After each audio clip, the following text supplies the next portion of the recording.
Hello दोस्तों, कैसे हैं आप सब। उम्मीद करता हूँ बहुत अच्छे से होंगे।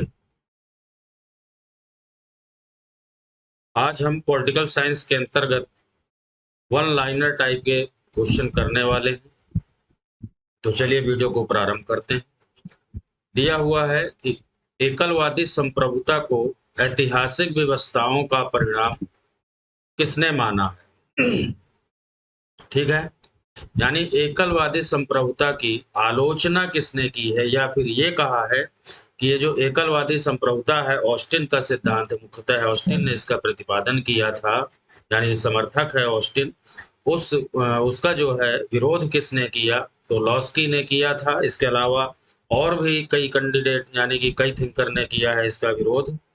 क्यों विरोध किया है लॉस्की ने? लॉस्की का मानना है कि ये जो एकलवादी संप्रभुता है ये इतिहास की व्यवस्थाओं का परिणाम है, ऐसा जो है लॉस्की ने कहा, और ये कई बार पेपर में आ चुका है। तो ये सारे इंपॉर्टेंट क्वेश्चन है, बहुत अच्छे से आप लोग खुद के नोट्स बना करके चलें, ज्यादा बेटर होगा।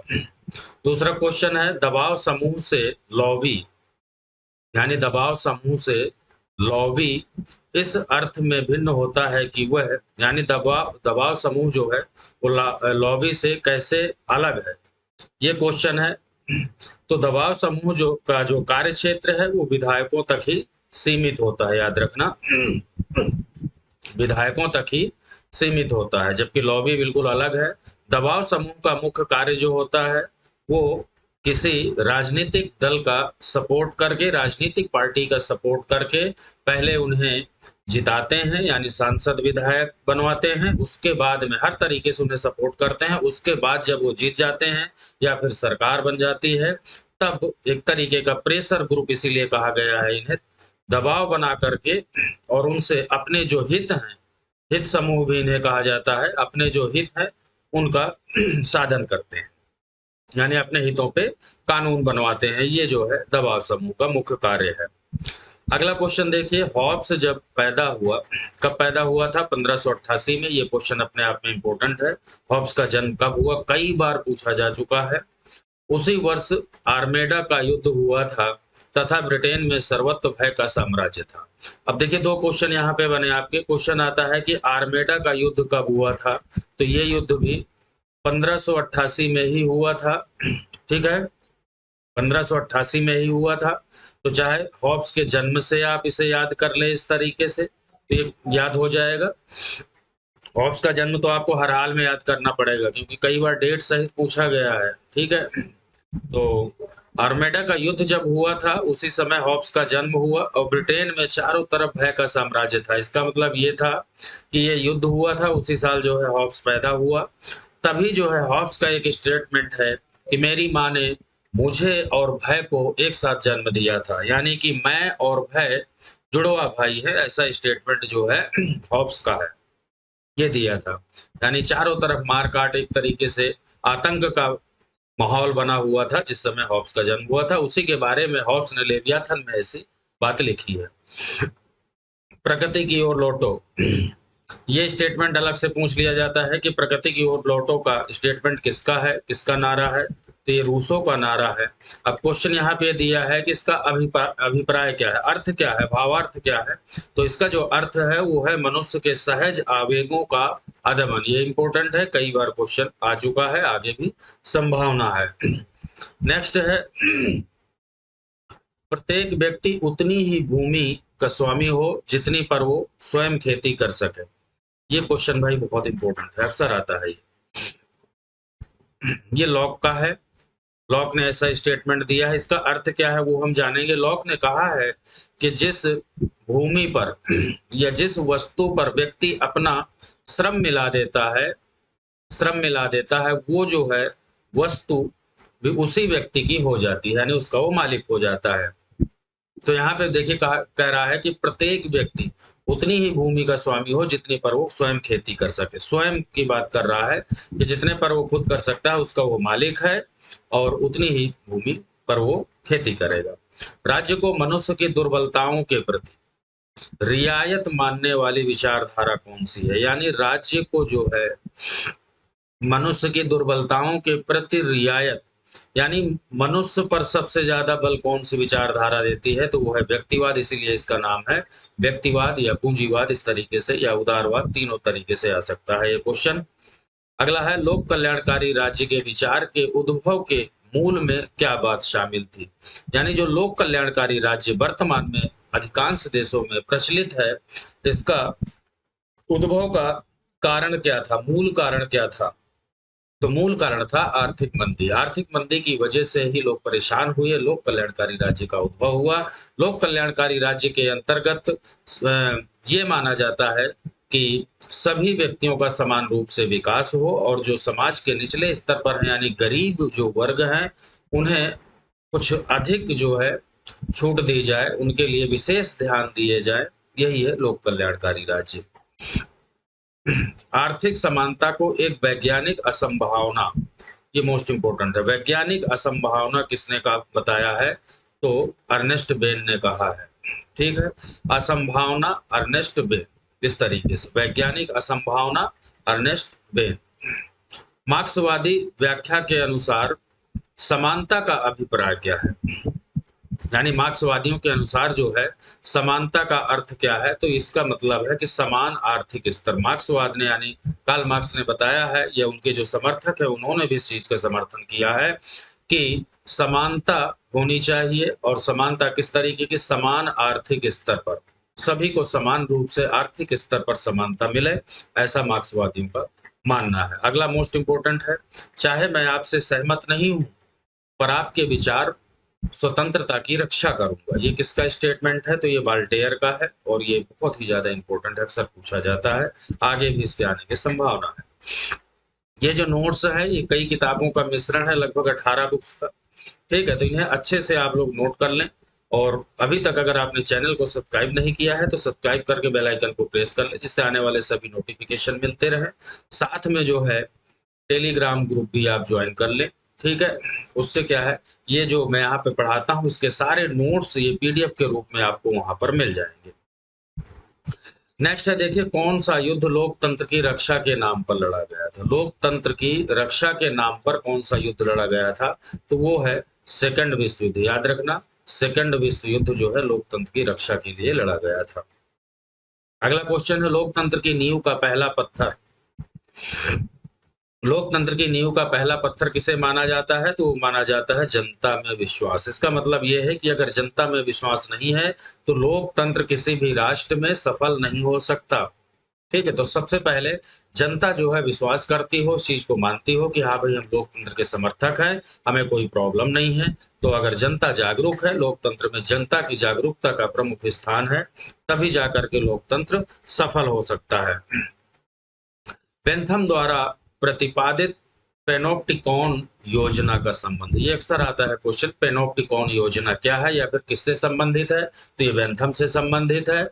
और साथ ही क्वेश्चन पूछ लिया जाता है कि इसका ये किस लिए चलाई गई थी या फिर इसका संबंध किससे है, तो इसका संबंध है सजा याफ्ताओं की निगरानी और नियंत्रण। जो सजा काट रहे हैं, जेल में है, उनकी निगरानी और नियंत्रण से संबंधित जो है ये पेनोप्टिकॉन योजना बेंथम के द्वारा बताई गई थी।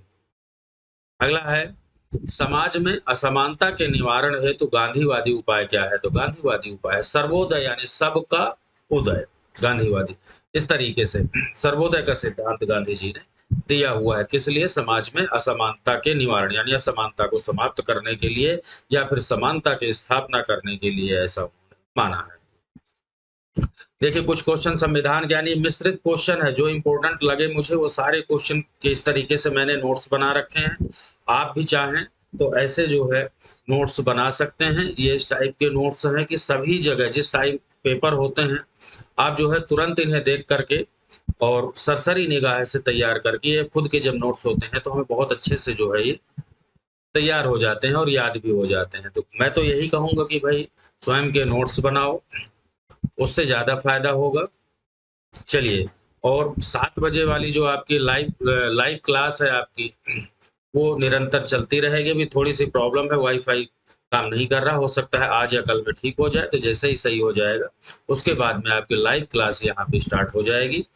ठीक है, जिसमें कि पूरी थीम, ये तो वन लाइनर वाले मजबूरी में दे रहा हूँ ऐसे क्वेश्चन यहाँ पे, बाकायदे पूरी थीम यानी जो विचारधाराएं हैं वो वाला टॉपिक करवाऊंगा, और उसके बाद में लाइव टेस्ट भी आपका होता रहेगा, तो बने रहिए। नेक्स्ट देखिए, क्वेश्चन कह रहा है कि संविधान को राज्य का आधारभूत कानून माना जाता है। संविधान को राज्य का आधारभूत कानून माना जाता है, क्योंकि ये जो है सत्ता का स्रोत होता है। याद रखना, संविधान जो है सत्ता का स्रोत होता है, यानी कहते हैं ना कि हमारा जो है सत्ता का स्रोत क्या है, तो वो है संविधान, याद रखना।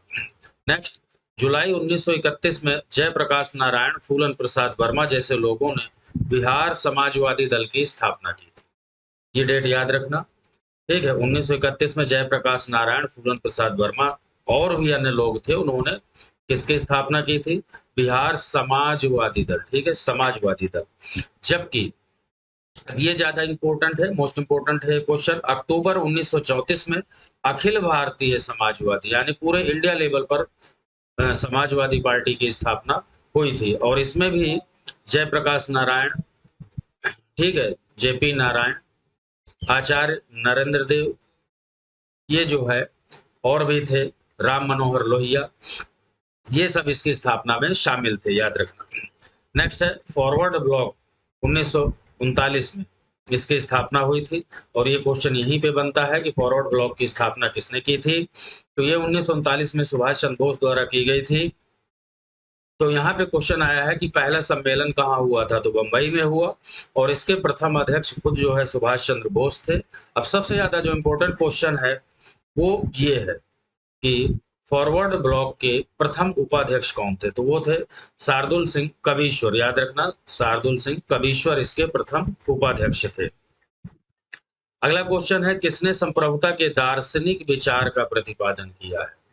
संप्रभुता के बहुत सारे विचार हैं, संप्रभुता का कानूनी सिद्धांत, संप्रभुता का उदारवादी सिद्धांत, संप्रभुता का मार्क्सवादी सिद्धांत, ठीक है। तो उसी तरीके से यहाँ पे दिया हुआ है संप्रभुता का आदर्शवादी सिद्धांत, संप्रभुता का कानूनी सिद्धांत, बहुत सारे सिद्धांत है। यहाँ पे है दार्शनिक सिद्धांत या दार्शनिक विचार किसने प्रतिपादित किया? तो दार्शनिक विचार प्रतिपादित किया गया है रूसो के द्वारा, याद रखना, रूसो संप्रभुता के दार्शनिक विचार से संबंधित। राज्य की प्रकृति और कार्यों संबंधी अवधारणा का सर्वोत्तम प्रतिपादन पाया जाता है लॉक के बारे में। लॉक ही पहला व्यक्ति है जिसने राज्य, ठीक है, राज्य और सरकार के बारे में विस्तृत जानकारी दी और ये कहा कि अगर सरकार सही से कार्य नहीं करती तो जनता को यह अधिकार है कि उसकी आलोचना कर सके या फिर उसे हटा सके। नेक्स्ट, अंतरराष्ट्रीय विधि शास्त्र का लोप बिंदु है, ये किसका स्टेटमेंट है? अंतरराष्ट्रीय विधि शास्त्र का लोप बिंदु है, तो ये है हॉलैंड का, ये इंपॉर्टेंट है। आर्थिक न्याय समानता के आदर्श को महत्व देता है, और सामाजिक न्याय, देखिए यहाँ पे इस तरीके से क्वेश्चन आता है कि आर्थिक न्याय किससे संबंधित है? तो वो है समानता से, और सामाजिक न्याय किससे संबंधित है? तो सामाजिक न्याय का संबंध है बंधुता से, के आदर्श को साकार करता है। याद रखना, आर्थिक न्याय का संबंध जो है समानता से है, और सामाजिक का जो है वो बंधुता से है। कानून की दृष्टि में समानता में किसका आधार है? तो वो है आनुपातिक समानता, अनुपात के रूप में समानता की बात की गई है। आधुनिक युग में समानता की मांग सबसे पहले किसके रूप में की गई थी? ये भी बहुत ही ज्यादा इंपॉर्टेंट है कि आधुनिक युग में जो समानता का विचार आया तो सबसे पहले समानता, किस टाइप की समानता की मांग की गई? अब वहां पे 4 ऑप्शन दिए होते थे, कानूनी, आर्थिक, सामाजिक, राजनीतिक, इस तरीके से 4 ऑप्शन होते हैं। तो याद रखना, आधुनिक युग में जो समानता की सबसे पहले मांग की गई वो है कानूनी समानता। आधुनिक प्रतिनिधित्व के विचार का प्रतिपादन किसने किया? ठीक है, आनुपातिक प्रतिनिधित्व। आनुपातिक का प्रतिपादन जो है, देखा जाए तो हम लोग पढ़ते हैं हेयर, इसीलिए हेयर प्रणाली के नाम से भी जाना जाता है, थॉमस हेयर। लेकिन क्वेश्चन है कि सबसे पहले यानी विचार का प्रतिपादन किसने किया है? तो अगर ये ना हो तो वहां पर जेएस मिल ने भी इसका समर्थन किया है, याद रखना। राजनीति के क्षेत्र में मुख्य भूमिका वर्गों की नहीं नौकरशाहों की है, ये किसका स्टेटमेंट है? तो वो है हर्बर्ट मार्क्यूजे का। यानी नौकरशाही के बारे में इन्होंने बताया है कि वर्गों की नहीं नौकरशाही ही पर्दे के पीछे रह करके सरकार को चलाते हैं, हर्बर्ट मार्क्यूजे ने इस चीज को बताया है कि वर्गों की भूमिका नहीं है। नेक्स्ट, एकात्मक शासन का प्रधान दोष, एकात्मक शासन का प्रधान दोष यह है कि यह निरुत्साहित करती है यानी कमजोर करती है किसे, स्थानीय पहल को। दो तरीके के देखिए शासन होते हैं, शासन की प्रणालियां। एक तो हो गया आपका संघात्मक व्यवस्था और दूसरा होता है एकात्मक व्यवस्था। ठीक है, संघात्मक शासन प्रणाली, एकात्मक शासन प्रणाली। शासन की प्रणालियों का ये जो है दो मुख्य आधार हैं। इन्हीं दो में से या दोनों में से कोई एक किसी भी देश में ये पाई जाती है। तो अगर हम एकात्मक की बात करें तो एकात्मक का मतलब होता है संपूर्ण शक्ति जो है किसी एक हाथ में होना। एकात्मक का मतलब संपूर्ण शक्ति एक हाथ में होना। वो शक्ति कहाँ होती है, केंद्र में होती है, यानी सारी शक्तियां केंद्र के हाथ में होती हैं। और जो राज्य है यानी प्रांत हैं, राज्यों की जो इकाइयां होती हैं, उन्हें जो अधिकार मिलते हैं वो इसी केंद्र के माध्यम से ही मिलते हैं। केंद्र के ऊपर डिपेंड होते हो पूरी तरीके से कि वो उन्हें कितनी शक्तियां देते हैं, दे भी सकते हैं, नहीं भी दे सकते। तो एकात्मक शासन में केंद्र सबसे ज्यादा शक्तिशाली होता है, याद रखना। ठीक है, यानी यहाँ पर जो स्थानीयता है, स्थानीय शासन है या प्रांत है, उन्हें कोई भी ज्यादा अधिकार नहीं दिए गए या फिर दिए जाते हैं तो केंद्र के द्वारा। संघात्मक व्यवस्था में क्या होता है, संविधान के माध्यम से ही, संविधान के माध्यम से ही शक्तियों का विभाजन हो जाता है। शक्ति का विभाजन किसके द्वारा, कहां कहां, केंद्र और राज्य में शक्ति का विभाजन हो जाता है। जहां केंद्र और राज्यों सब कुछ लिखित में होता है कि ये केंद्र की शक्ति है, ये केंद्र इस पर कानून बना सकता है, ये प्रांत बना सकता है। इस तरीके से जो है ये संघात्मक व्यवस्था के अंतर्गत आती है। नेक्स्ट क्वेश्चन है, राज्यों की स्वायत्तता का जोरदार समर्थक जो रहे हैं, यानी राज्यों की स्वायत्तता का मतलब है स्वतंत्रता। कौन कौन से ऐसे प्रांत हैं जो ये चाहते थे कि राज्यों को यानी प्रांतों को अधिक स्वतंत्रता दी जाए, ना कि केंद्र को? तो ये है देखिए पंजाब, पश्चिम बंगाल और जम्मू कश्मीर। ये जो है मुख्यतः इस चीज के समर्थक थे कि प्रांतों को अधिक स्वायत्तता यानी स्वतंत्रता मिलनी चाहिए। अगला स्टेटमेंट है, बेंथम विधि का प्रथम तथा महानतम दार्शनिक था। किसका स्टेटमेंट है, ये डायसी का है। दार्शनिक या दार्शनिक डायसी, ऐसे याद रखना, बेंथम दार्शनिक डायसी के द्वारा ऐसा स्टेटमेंट दिया गया है और मोस्ट इंपोर्टेंट है। प्रमुख फेबियनवादी, अब देखिए ये बहुत ज्यादा इंपॉर्टेंट है, इससे एक क्वेश्चन आपको मिलता ही मिलता है, हर हाल में मिलेगा आपको, हर हाल में लिखित रूप में दे सकता हूं कि ये इससे क्वेश्चन जरूर आता है फेबियनवाद से। तो इसमें से एक क्वेश्चन इस तरीके से भी कभी कभी पूछा है कि कौन सा फेबियनवादी विचारक नहीं है या फिर समर्थक नहीं है।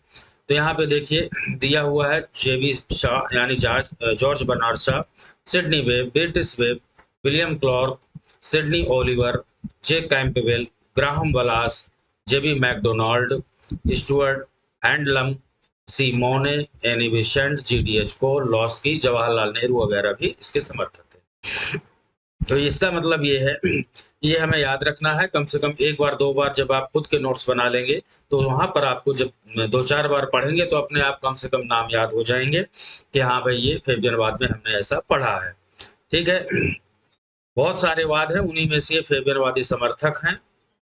चलिए, फेबियनवाद क्या है, ये जब वाद वाला टॉपिक चलेगा, कब स्थापना हुई 1884 वगैरह सारी चीजें मैं यहाँ पे क्लियर करूंगा।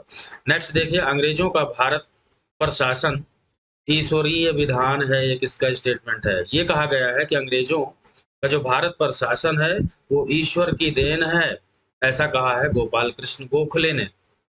नरम दल वाले थे ये, और इनका मानना ये था सभी नरम दल वालों का कि जो अंग्रेजों का शासन है भारत में वो हमारे लिए वरदान है, बहुत अच्छा है। अगर अंग्रेज चले जाएंगे भारत से तो भारत का विकास अवरुद्ध हो जाएगा, बिल्कुल भी विकास नहीं हो पाएगा, ऐसा जो है नरम दल वालों का मानना था। इन्होंने यहाँ तक कहा था कि अगर अंग्रेज वापस ब्रिटेन चले गए तो हम जाएंगे, उन्हें मनाएंगे और दोबारा उन्हें वापस लेकर के आएंगे, ये इनका मानना था। जबकि गरम दल वालों का मानना था कि भारत हमारा है और यहाँ पर सारे नियम कानून बनाने के लिए हम खुद जिम्मेदार, हम खुद बनाएंगे, शासन सत्ता का संचालन करने के लिए हमें खुद खुद जो है अधिकार प्राप्त होने चाहिए, अंग्रेजों यहाँ से जाओ, ये इनका। नेक्स्ट, विश्व की प्रथम राजनीतिक प्रयोगशाला, विश्व की प्रमुख जो है राजनीतिक प्रयोगशाला किसे कहा गया है, तो स्विट्जरलैंड को कहा जाता है, ये इंपॉर्टेंट है। तथ्यतः और कानूनी सार्वभौम संप्रभुता साथ साथ अस्तित्व में रह सकते हैं, यानी दोनों एक साथ रह सकती हैं। आदिम समाज प्रिमिटिव के नियंत्रक थे प्रथाएं तथा रिवाज, यानी जो हमारा आदिम समाज था, प्राचीन समाज था, वो किस तरीके से नियंत्रित होता था, तो उस दौरान आपको अच्छी तरीके से पता है कि कुछ प्रथाएं होती थी और रीति रिवाज होते थे। उन्हीं रीति रिवाज और प्रथाओं के माध्यम से ही हमारा वो जो आदिम समाज था नियंत्रित होता था, संचालित होता था। अधिकारों के बिना स्वतंत्रता संभव नहीं है तथा एक राज्य की पहचान उन अधिकारों से होती है जो वो अपने नागरिकों को प्रदान करता है। ये किसका स्टेटमेंट है, लॉस्की का। इसे भाई हर हाल में आप लोग याद कर लेना, लगातार ये क्वेश्चन आ रहा है और आगे भी आने की संभावना है। अधिकारों के कानूनी सिद्धांत के पक्षधर कौन कौन है, कह रहा है कानूनी सिद्धांत के पक्षधर। अधिकारों में भी देखिए कई तरीके के अधिकार होते हैं, सामाजिक अधिकार, राजनीतिक अधिकार, कानूनी अधिकार, आर्थिक अधिकार। तो उसी में से कहा है कि कानूनी सिद्धांत के पक्षधर कौन कौन है, तो हॉब्स, बेंथम और हॉलैंड इसके पक्षधर हैं। नोट कर लेना इसे बहुत अच्छे से। जनतंत्रीय समाजवाद क्या है, यानी लोकतंत्रीय समाजवाद, ठीक है। ये जो है क्या है, तो ये उदारवाद और साम्यवाद के बीच की कड़ी है ये, ठीक है। ना तो ये उदारवाद है ना साम्यवाद, कुछ फुट उदारवाद के कुछ साम्यवाद के, दोनों का मिश्रण है ये जो है, बीचों बीच की विचारधारा है लोकतंत्रीय समाजवाद। क्या है लोकतंत्रीय समाजवाद, जब ये वाद वाला टॉपिक चलेगा वहां सारी चीजें क्लियर कराऊंगा। उदारवाद क्या है, मार्क्सवाद क्या है, साम्यवाद क्या है, पूंजीवाद क्या है ना, समाजवाद, सारी चीजें क्लियर हो जाएंगी। सरकारों का वर्गीकरण, ठीक है, सरकारों का वर्गीकरण तो प्लेटो ने भी किया है, लेकिन यहाँ क्वेश्चन दिया है कि व्यवस्थित तथा तार्किक वर्गीकरण, और पूछा है कि सर्वप्रथम किसने किया, तो अरस्तु। पिछले वीडियो में मैंने बहुत अच्छे से क्लियर किया है कि अरस्तु ने जिस तरीके से सरकार का वर्गीकरण किया है उसका पूरा ग्राफ बना करके मैंने समझाया है। तो वो अगर वीडियो आपने नहीं देखा है तो मैं डिस्क्रिप्शन में प्लेलिस्ट का जो है लिंक दे दूंगा, वहां से आप देख सकते हैं सारी क्लासेज। नेक्स्ट है, देखिए भारत में ब्रिटिश उपनिवेशवाद के द्वितीय चरण 1858 से 1905 में अत्यंत दबावकारी कदम उठाने वाले थे। कौन उठाने वाले थे, तो लॉर्ड रिपन जो है ये थे। संविधान में संसद द्वारा जिससे ज्यादा संशोधन किया जा सकता है वो कौन सा वाला संशोधन, देखिए संशोधन कई तरीके से होता है, जैसे साधारण बहुमत द्वारा, ठीक है, पूर्ण बहुमत यानी 2/3 बहुमत द्वारा, और पूर्ण बहुमत प्लस आधे से अधिक राज्यों के अनुसमर्थन द्वारा। तो यहाँ पे क्वेश्चन ये है कि जो हमारी संसद है वो इनमें से सबसे ज्यादा संशोधन किसके माध्यम से करती है, तो सबसे ज्यादा संशोधन 2/3 बहुमत से संविधान में कर सकती है। अब देखिए अगला क्वेश्चन बहुत ही इंपॉर्टेंट है। अमेरिकी सुप्रीम कोर्ट में मुख्य न्यायाधीश, 8 अन्य न्यायाधीश होते हैं। सोवियत संघ में 4 प्रकार के राज्य थे, याद रखना, सोवियत संघ में 4 प्रकार के राज्य थे। कौन कौन से, सोवियत संघ रूस की बात की जा रही है। 1991 से पहले जो है ये सोवियत संघ रूस कहलाता था, जबकि वर्तमान में इसका नाम सिंपल रूस है। तो 1900 पहले की बात है। यहाँ पर जो है 4 टाइप के राज्य होते थे। क्वेश्चन आता है निम्न में से कौन सा नहीं है, तो याद रखना, पहला होता था संघीय गणराज्य, ठीक है, संघीय गणराज्य। दूसरा होता था स्वायत्त गणराज्य। तीसरे टाइप के जो प्रांत थे वो थे स्वायत्त प्रदेश कहा जाता था, और चौथे थे जो थे वो राष्ट्रीय क्षेत्र कहलाते थे, ठीक है। नेक्स्ट है, आमतौर पर नीति के महत्वपूर्ण निर्णय कौन करता है, नीतियों से संबंधित जो महत्वपूर्ण निर्णय लेने का कार्य करती है वो है कैबिनेट, यानी मंत्रिमंडल के द्वारा नीतियों का निर्धारण किया जाता है और वही निर्णय लेते हैं, ठीक है। कैबिनेट का जो प्रमुख होता है, हेड होता है, वो प्रधानमंत्री होता है। नेक्स्ट, न्यायालय न्यायिक समीक्षा का कार्य तब करते हैं, कब करते हैं न्यायालय के द्वारा जो न्यायिक समीक्षा का कार्य होता है सुप्रीम कोर्ट के द्वारा, वो कब किया जाता है, जब कोई मुकदमा न्यायालय के समक्ष आता है तभी ऐसा कर सकते हैं। वो मुकदमा किसी भी रूप में आ जाए तभी वो करेंगे।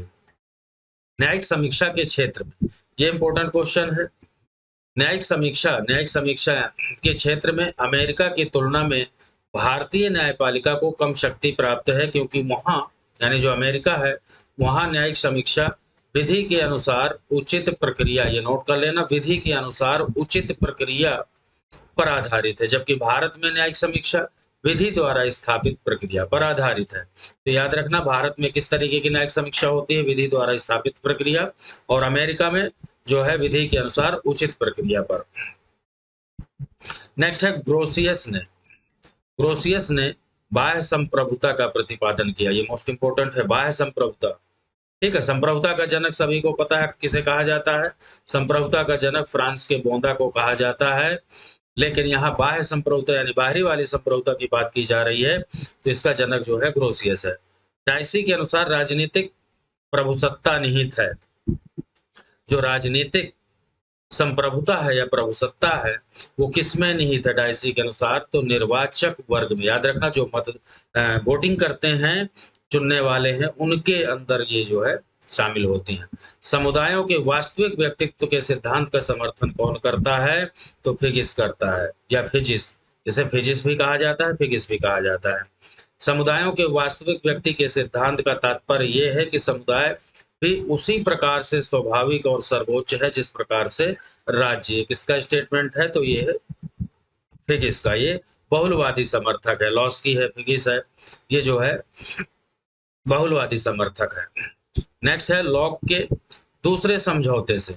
लॉक ने दो प्रकार के समझौते किए थे, सामाजिक समझौता की बात कर रहा हूं, ठीक है। और ये वाला वीडियो अगर आपने नहीं देखा है तो हॉब्स, लॉक, रूसो सारे थिंकर वाला पार्ट ये करवा चुका हूं, वहां पे आप देख लेना, बहुत अच्छे से क्लियर हो जाएगा।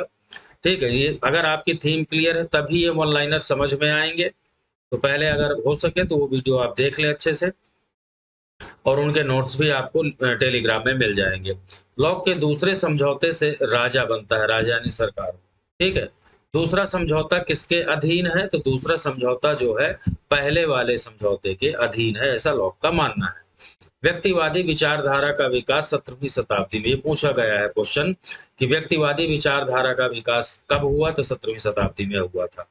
अधिकार राज्य की रचना है, अधिकार राज्य की रचना है, ठीक है। ये जो है कौन मानता है, यानी अधिकार किसकी देन है, राज्य की देन है, ऐसा कौन मानता है, तो अधिकारों का कानूनी सिद्धांत ऐसा मानता है। जिस कानून को हम अपने लिए बनाते हैं उसका पालन ही स्वतंत्रता है। किसका स्टेटमेंट है, रूसो का, और ये इंपॉर्टेंट है। जिस कानून को हम अपने लिए बनाते हैं उसका पालन ही स्वतंत्रता है, ऐसा रूसो ने कहा है। प्रजातंत्र अयोग्यता की उपासना है, भाई मोस्ट इंपोर्टेंट है। ये मुसोलिनी के द्वारा कहा गया है। मुसोलिनी का मानना है कि जो लोकतंत्र है, डेमोक्रेसी है, प्रजातंत्र है, जनतंत्र है, वो अयोग्यता भरा हुआ है, अयोग्यता की उपासना है, यानी लोकतंत्र सभी के बस के नहीं है चलाना, ठीक है। मुसोलिनी ने निरंकुश तंत्र का समर्थन किया है, ठीक है। मार्क्स के द्वंद्वात्मक भौतिकवाद का आधार क्या है, ये बड़ा इंपॉर्टेंट क्वेश्चन है। द्वंद्वात्मक भौतिकवाद का आधार, तो देखिए वो आधार है पदार्थ, याद रखना पदार्थ है, जबकि हीगल के भौतिकवाद का आधार क्या है, आत्मा यानी कि विचार। हीगल के अनुसार जो द्वंद्वात्मक भौतिकवाद का आधार है वो विचार है, और मार्क्स के अनुसार जो है पदार्थ है। इसलिए मार्क्स के जो इतिहास की व्याख्या की है उसे, या भौतिकवाद की, उसे द्वंद्वात्मक भौतिकवाद कहा गया है, ठीक है। तो दोस्तों एक लाइक जरूर कर देना अगर वीडियो अच्छा लगा, ठीक है। चैनल को सब्सक्राइब कर लेना, वीडियो को ज़्यादा से ज़्यादा शेयर जरूर कर देना। मिलते हैं नेक्स्ट वीडियो में, तब तक के लिए धन्यवाद, जय हिंद।